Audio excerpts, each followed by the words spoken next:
I don't want you to forget, dear brothers and sisters, about our ancestors in the wilderness long ago. All of them were guided by a cloud that moved ahead of them, and all of them walked through the sea on dry ground. In the cloud and in the sea, all of them were baptized as followers of Moses. All of them ate the same spiritual food, and all of them drank the same spiritual water. Yet God was not pleased with most of them, and their bodies were scattered in the wilderness. These things happened as a warning to us, so that we would not crave evil things as they did, or worship idols as some of them did. As the scriptures said, the people celebrated with feasting and drinking, and they indulged in pagan revelry.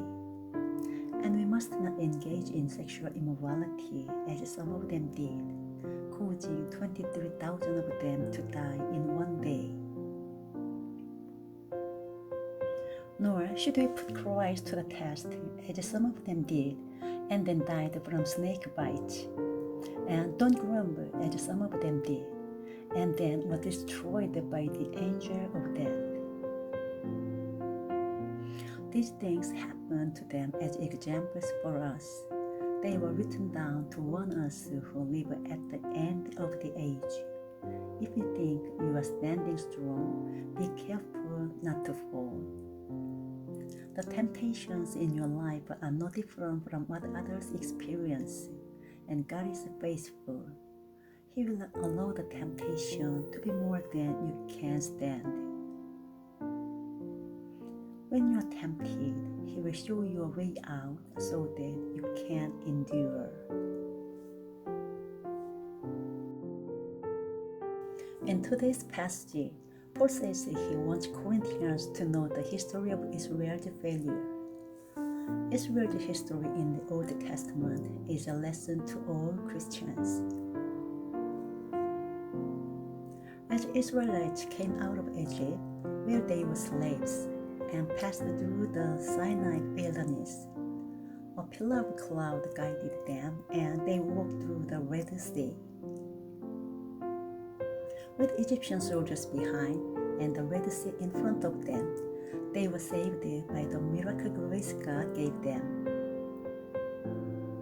They ate food and drank water God gave them in the desert for 40 years. But they did not trust God and sinned against Him. So God was not pleased with most of them.